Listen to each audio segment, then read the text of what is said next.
In the last episode, Darkshore took everything from me. My e-girl, my pet, and ultimately, my life. That evil zone ruined my hardcore run. In this video, I become the Darkshore Avenger and bring justice to one of the worst zones in Classic WoW. Welcome back to... We'll be following my journey to level 20 on my third run as a Night Elf Hunter. What happened to my second run, you may ask? Well, let me show you how well that went while I tell you guys about how much the support from the last episode means to me. And to also plug that like and subscribe button. Oh look, I just died. What a waste of 30 minutes. How pathetic. Let's watch that again? Nice. So let's ignore that run.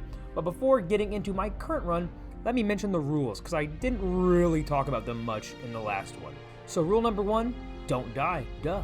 Rule 2, don't group with people, but you can't help them. And rule 3, no trading or auctioning. See, I can't even send nudes to my girlfriend. So with Cockrock dead and Master Rock rotting in a watery grave, I had to create a new masterpiece. And she was called Rockussy.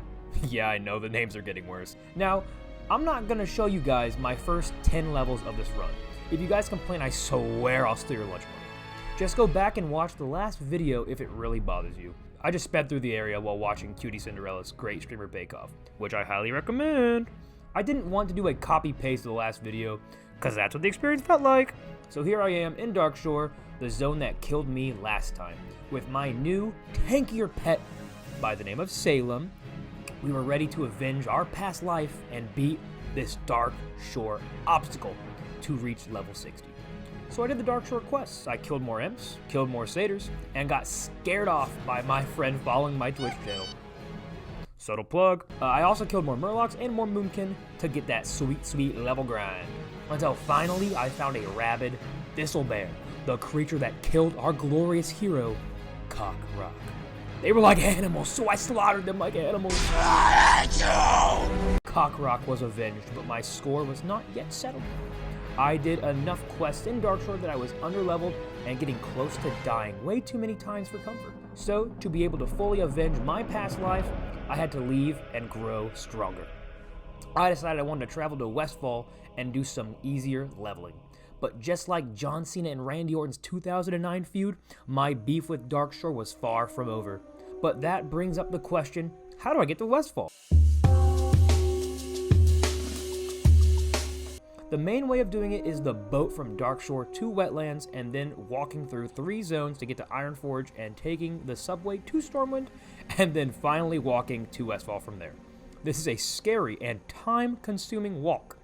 But then I was told about the lunar festival skip, an amazing little loophole that lets me start the festival quest, set off some fireworks, look at him go, and gain a teleportation scroll. I teleported to Moonglade for the festival, and then waited 10 minutes and then teleported again to Stormwind. It was perfect.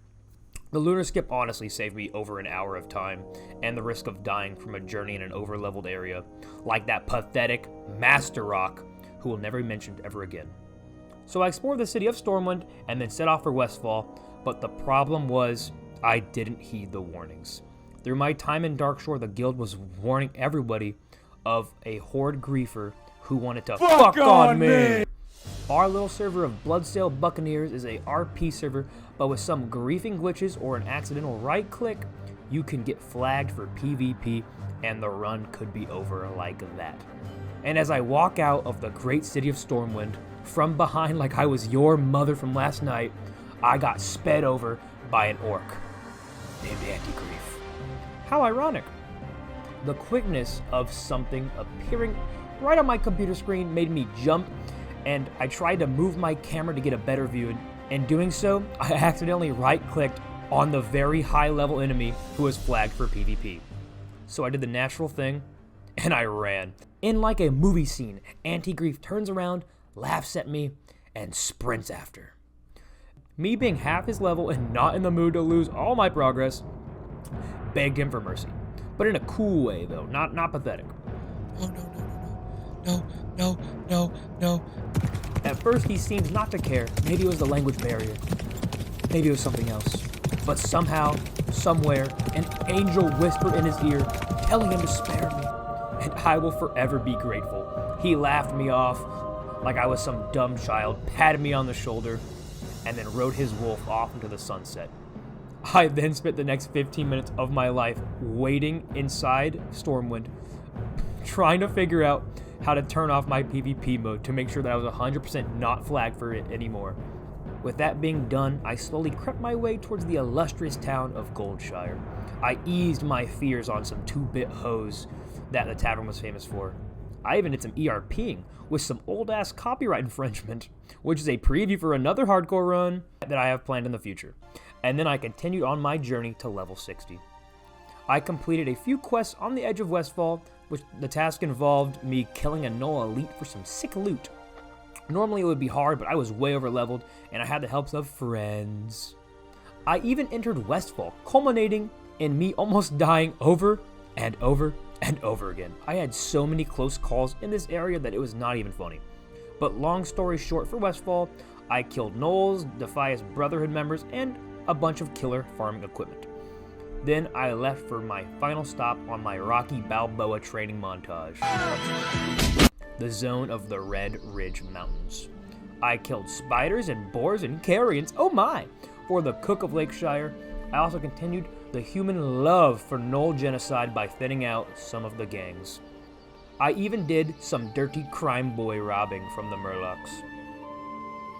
As I went to sell my items and turn in these quests at Lakeshire, I sold the spider meat and could not buy it back. Because I was dumb and I sold way too many items at once, so I could not find it on the buyback tab. So after overhunting the tarantula population for a second time, I was able to complete my Red Ridge quests for now and was powerful enough to finish the job with Darkshore. I flew to Menethil Harbor and took the boat back to my foe. I thought to myself, how could I get back at the rabid thistle bear that killed me? Then I had a Jimmy Neutron brain blast. I would kill his siblings. So for over 30 minutes, I hunted and skinned bear after bear. And then I got the best quest in the zone, the quest to kill the Den Mother. I would enact my revenge by killing the bear's mom. And I didn't do it just once, I did it twice. First time by helping a very nice person do it, and then for doing it for myself, because hardcore won't let you group. After skinning the demon who gave birth to my killer, I completed more quests in that area. I stole scrolls from cultists in the north, and then did some jobs for some talking tree in the south, who I think had a thing for me. Until finally, I was on the cusp of the illustrious level 20. A huge milestone in the hardcore community. I thought, what better way to cross that threshold than to kill another bear. So thank you, random bear number 57, for you got me to level 20. I was now about a fourth of the way to level 60 in gameplay hours. And with that, I had avenged Cock Rock. I was able to move past this really, really bad zone and move on to a way better one.